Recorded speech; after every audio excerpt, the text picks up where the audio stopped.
আরে মামি,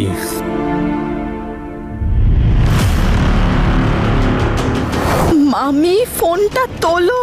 শেলি এখানে এসে কি করবে? ওর দ্বারা কিচ্ছু হবে না। ডাকলাম মামিকে আর এলো মাম্মা। কেন? আলাদা করে কথা বলতে হবে ওর সাথে।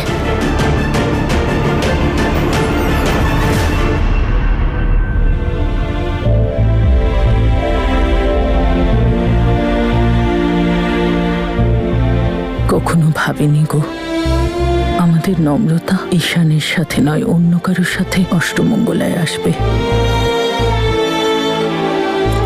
আরে তুমি তো কিছু খেলেই না, খেয়ে দেখো, আমাদের এখানে খুব ভালো পাওয়া যায়।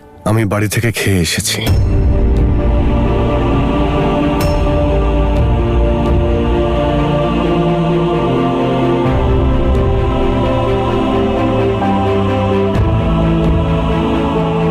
প্লিজ খেয়ে নাও, দিদা এত ভালোবেসে দিচ্ছে।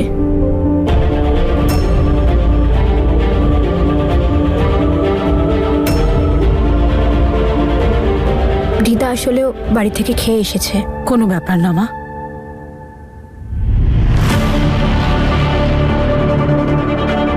দিদা, হ্যাঁ মা, আমি এক্ষুনি আসছি। ঠিক আছে। নূর, আমিও আসছি।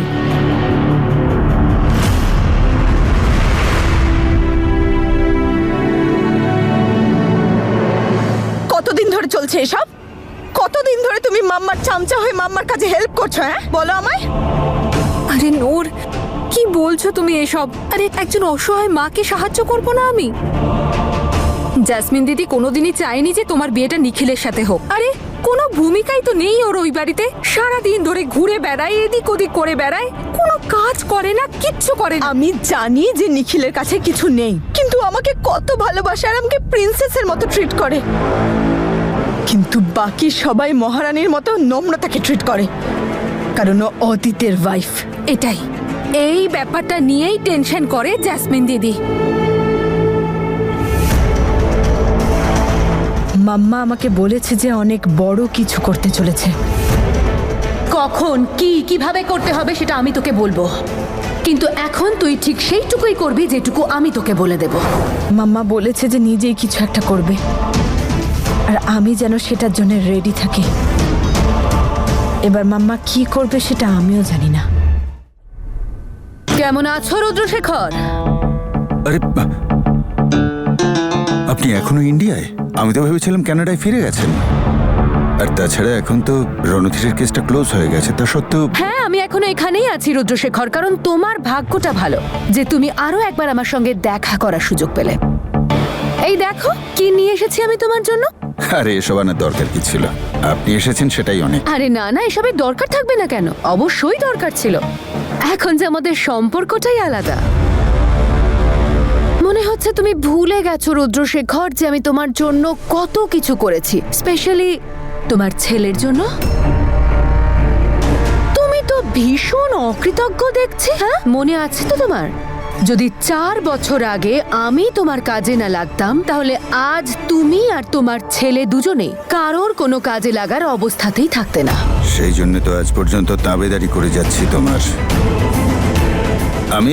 আমি কিছু ভুলিনি ম্যাডাম, কিন্তু এসব কথা কেন বলছেন? আরে আমার পুরো কথাটা তো শোনো রুদ্রশেখর। তুমি এই যে তোমার দুটো ছেলের বিয়ে দিয়ে দিলে না, তারপর কিন্তু আমরা দুজনেও আত্মীয় হয়ে গেছি। কংগ্রাচুলেশনস। কোন সম্পর্কের কথা বলছেন ইনি?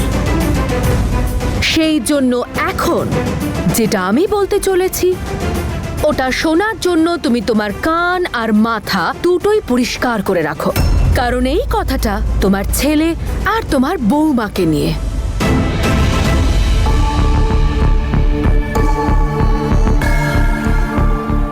আমায় যেতে হবে।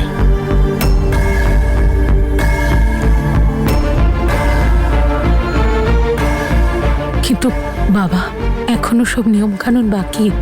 একটা প্রয়োজনীয় কাজ ফেলে এসেছি, বারবার মেসেজ আসছে, তাই আমাকে যেতে হবে।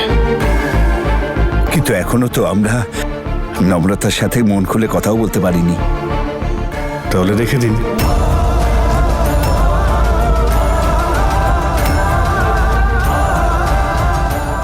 আপনাদেরই মেয়ে, তারপর আপনার যত ইচ্ছে কথা বলে নেবেন।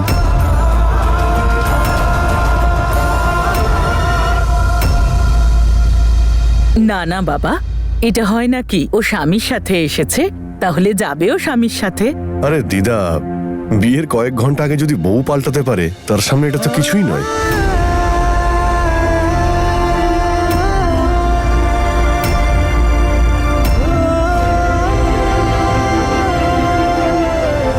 আর কিছুক্ষণ কি থাকা যায় না? তুমি তোমার ওয়াইফ, তোমার তো বোঝা উচিত আমার কাজের ইম্পর্টেন্স।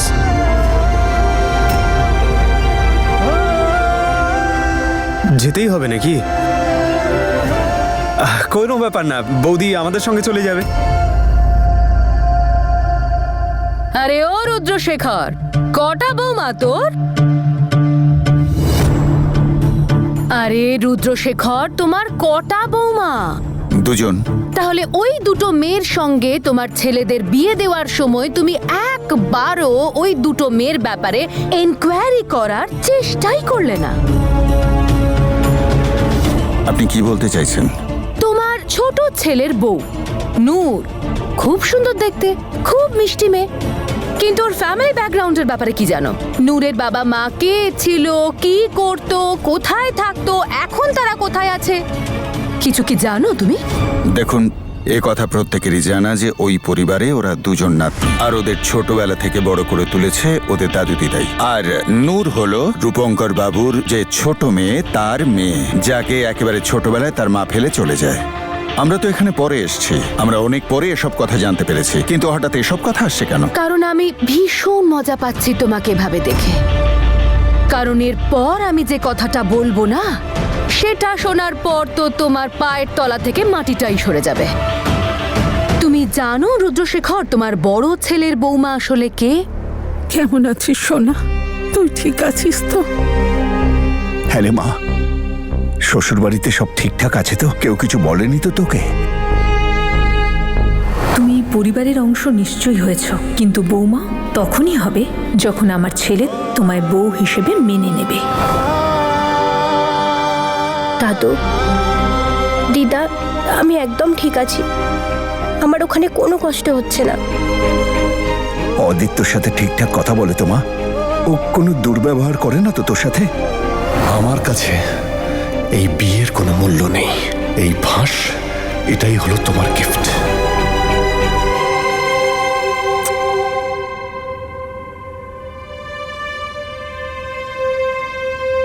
দিদা, অদিত খুব ভালো ছেলে, কিন্তু ওর সাথেও তো অন্যায় হয়েছে বলো।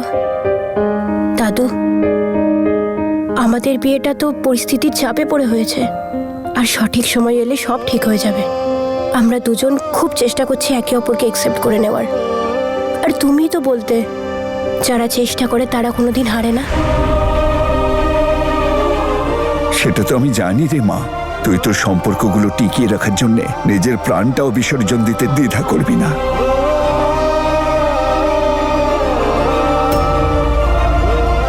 শুধু একটা কথা মনে রাখবে, এই বিয়ের লোক দেখানোর জন্য হয়েছে।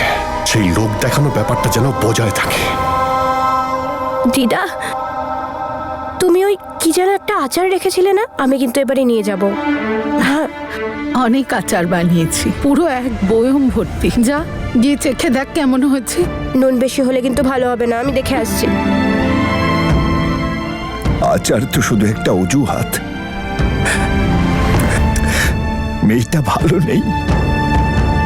দেখুন ম্যাডাম, আমরা সবাই ভালো করেই জানি যে নম্রতা হলো তনুর মেয়ে। না,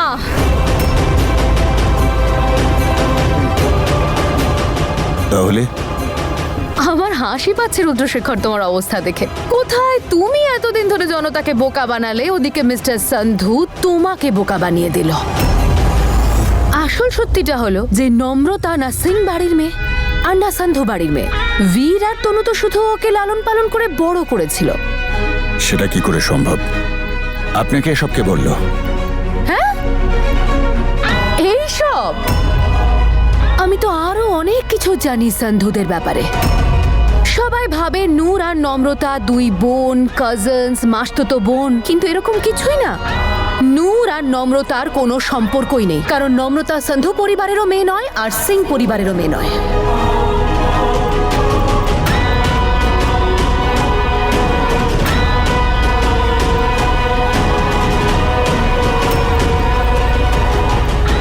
হোয়াট? নম্রতা বীর আর তনুর মেয়ে নয়?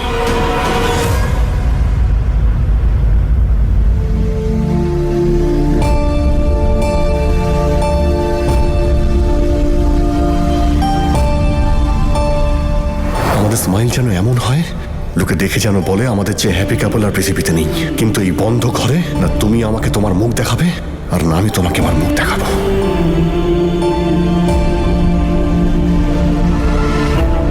হয়তো আপনি ওনাকে ঠিক করে চেনেন না, আসলে কষ্ট দেওয়াটা ওনার পেশা। নিজের সীমার মধ্যে থাকো এসপি। ডোন্ট ফরগেট তুমি আমার ওয়াইফকে নিয়ে কথা বলছো।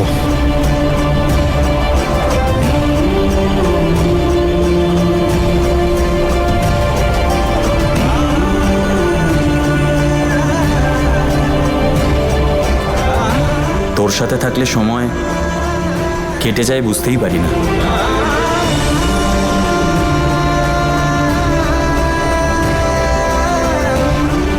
ভুলে যা আমায়, আজ থেকে সব শেষ। তোর আমার ভালোবাসা শেষ।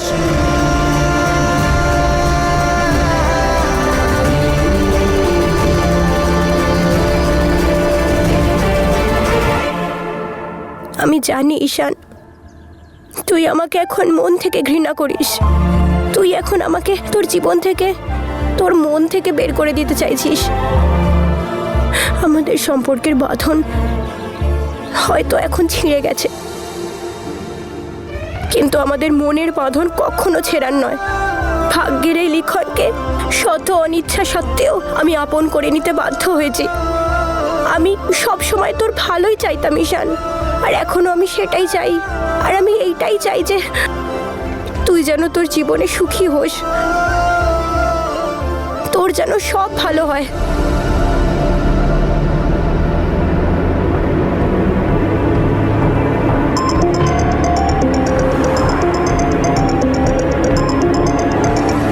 হ্যালো, হ্যাঁ মা। শোন না ঈশান, মল্লিকা খুব রেগে মেগে বেরিয়ে গেছে। কি? মল্লিকা বেরিয়ে গেছে রেগে মেগে? কোথায়? আমি জানি না, ও তোকে নিয়ে খুবই চিন্তিত ছিল। রাগের মাথায় বলে যাচ্ছিল যে আমি ওকে ছাড়বো না। আমি কিছু বুঝতে পারছি না রে। আমি অনেকবার ফোনে ট্রাই করলাম, ও ফোনও তুলছে না। আমি জানি না ও কোথায় চলে গেছে। মা তুমি একদম চিন্তা করো না, আমি দেখছি। আমি জানি মল্লিকা কোথায় গেছে।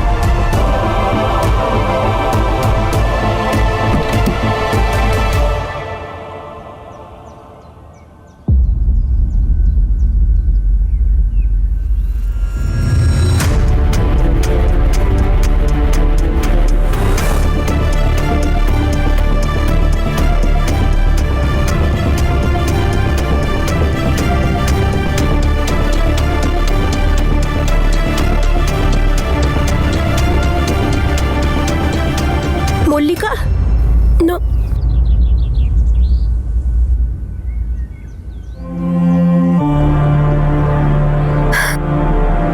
ওয়াও।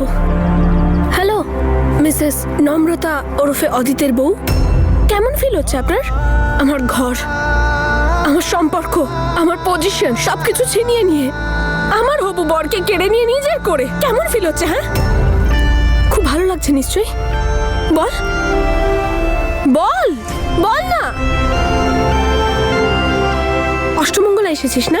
ও আচ্ছা, তার মানে বলে দিয়েছিস সব, তাই না? বলেছিস তো সবাইকে যে নিজের বেস্ট ফ্রেন্ডের ফিয়ন্সেকে নিজের ফিয়ন্সে করার জন্য তুই কত নোংরা কাজ করেছিস, কিভাবে সব প্ল্যান করেছিস, একের পর এক মিথ্যে বলেছিস, ঠকিয়েছিস। হ্যাঁ, কি হলো বলিসনি? বলতে পারিসনি সবাইকে না? আরে খুব লজ্জা লাগছিল বুঝি তো? কোনো ব্যাপার না, আমি তোর বেস্ট ফ্রেন্ড না ছিলাম, সরি। কিন্তু সেই খাতিরেই আমি বলছি, দেখাচ্ছে এই ছবিগুলো যেখানে তোর আসল রূপ দেখা যাচ্ছে।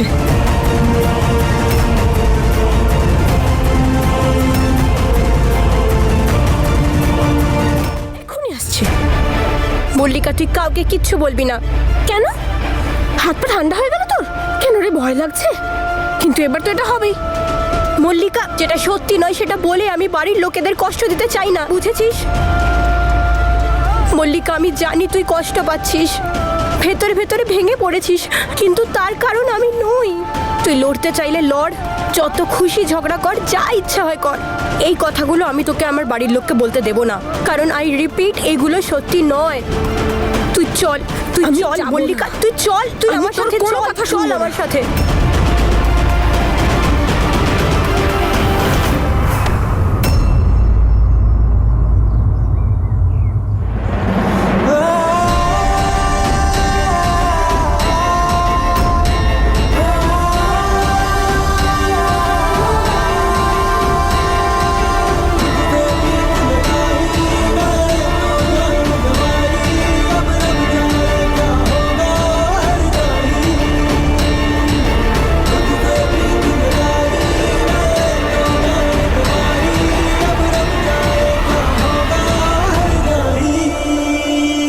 দেখুন, আপনি ঘুরিয়ে পেঁচিয়ে কথা না বলে সোজা করে বলুন ব্যাপারটা কি। নূর আর নম্রতার ব্যাপারে আপনি যা বলছেন আমি কিছুই বুঝতে পারছি না। আমরা কি করে বুঝবো আপনি যেটা বলছেন সেটা সত্যি? দেখতে পাচ্ছ রুদ্রশেখর, কোন টোনে কথা বলছে তোমার ছেলে আমার সঙ্গে? আমার মনে হয় তোমার পর যে তোমার উত্তরাধিকারী হতে চলেছে তার নিজের স্ত্রীর আসল পরিচয় জানার কোনো ইচ্ছেই নেই। না জানতে চাইলে আমার জন্যই ভালো। আমি শুধু শুধু কেন আমার মুখটাকে কষ্ট দেব? একেবারে গিয়ে বরং পাবলিকলি ঘোষণা করে দেব, আর তারপর পাবলিকের যা রিয়াকশন হবে যে এ পলিটিশিয়ান মিস্টার অদিতের বউ, তখন আর আমার কিচ্ছু বলার প্রয়োজন হবে না। তুই তোর মুখটাকে বন্ধ রাখ, ওনাকে কথাটা বলতে দে। আপনি বলুন যে নম্রতা কার মেয়ে। বীর আর তনু যদি ওর বাবা মা না হয় তাহলে ওর বাবা মা কে?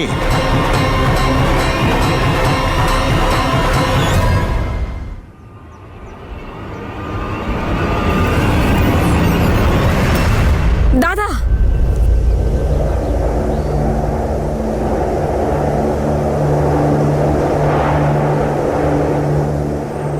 না মল্লিকা, একজনের শাস্তি আরেকজনকে দিতে দেব না তোকে।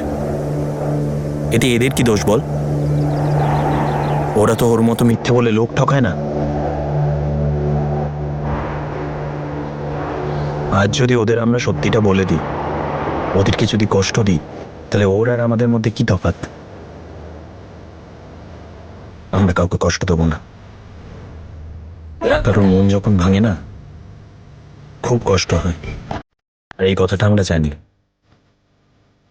আমরা সেটা করবো না যেটা ও করেছে।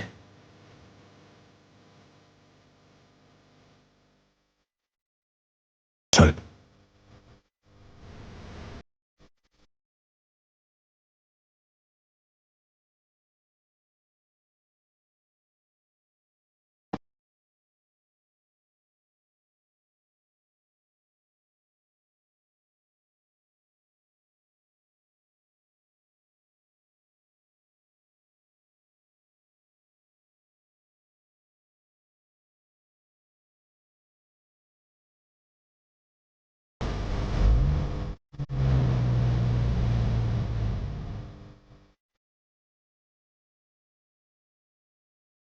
এই ওপরওয়ালা, তুমি তো সব জানো,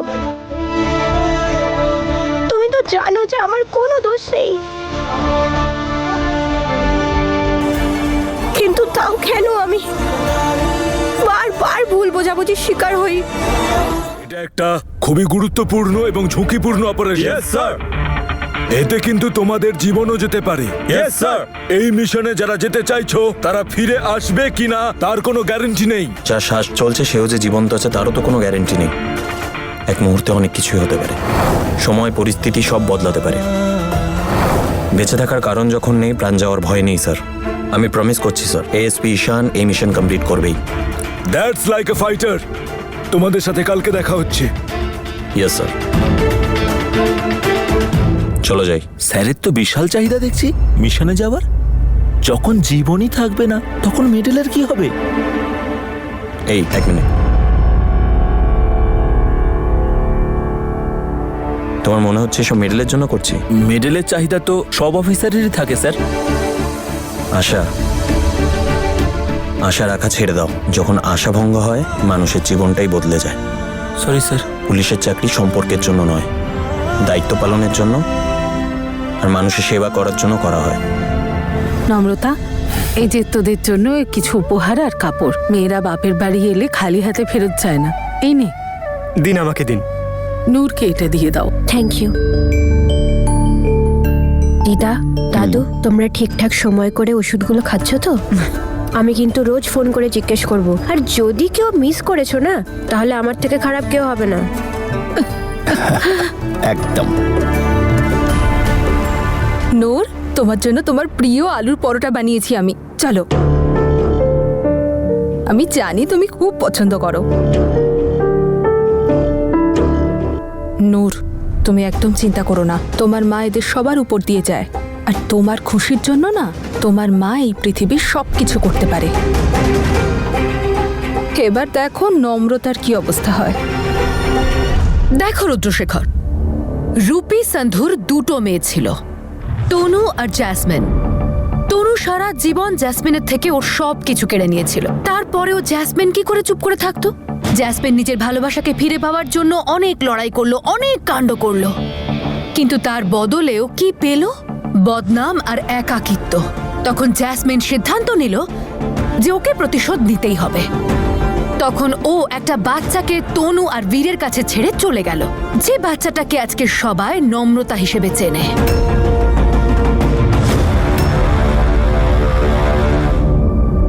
সবাই ভাবে যে নম্রতা বোধহয় বীর আর তনুর সন্তান, কিংবা ও হয়তো জ্যাসমিনের মেয়ে। কিন্তু এই কথাটা শুধু আমি আর কিছু সংখ্যক লোকই জানে, যে নম্রতা না সন্ধু পরিবারের মেয়ে আর না সিং পরিবারের,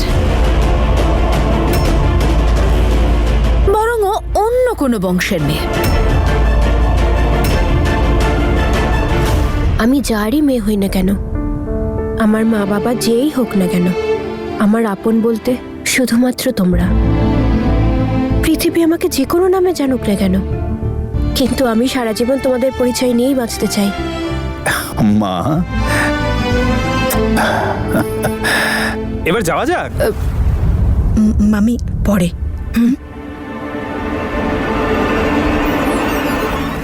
নম্রতার আসল বাবা মা তাহলে কে?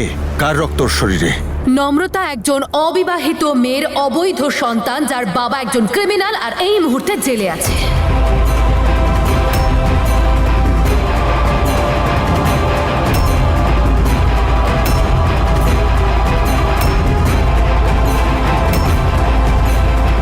হ্যাঁ, আমি জানি আপনারা এই মুহূর্তে কি ভাবছেন। সোসাইটিতে এই ধরনের মেয়েদের অ্যাকসেপ্ট করা হয় না, আর সমাজে এই ধরনের বাচ্চাদের কোনো প্রয়োজনও নেই। কিন্তু আমার প্রয়োজন ছিল, তাই আমি ভাবলাম নম্রতাকে থাকার একটা ব্যবস্থা করে দেওয়া উচিত। সিং পরিবার, যেখানে বীর আর তনু ওকে লালন পালন করে বড় করলো। তনু নম্রতাকে ওর সমস্ত সংস্কার শিক্ষা দিয়ে বড় করে দিল, কিন্তু রক্তের কি হবে? সেই জন্য নম্রতা, তোমার স্ত্রী এবং তোমার বৌমা সন্ধু পরিবারের আদর্শ মেয়ে হওয়া সত্ত্বেও একজন ক্রিমিনালের অবৈধ সন্তান হয়ে থেকে গেল। আর রইল নূরের কথা। তাহলে নূর জ্যাসমিন সন্ধুর মেয়ে, কারণ জ্যাসমিন সন্ধুর একটাই মেয়ে ছিল, যাকে জ্যাসমিন কয়েক বছর আগে এখানে ছেড়ে কানাডা চলে যায়। কারণ ও জানতো যে নূরকে ভালো সংস্কার দিতে পারে একমাত্র রূপী সন্ধু আর তার স্ত্রী দুজনে মিলে। নূরকে ভালো সংস্কার জ্যাসমিন নিজে কোনোদিনই দিতে পারতো না। কিন্তু যে কথাটা সন্ধু জানে না, সেটা আপনি জানলেন কি করে?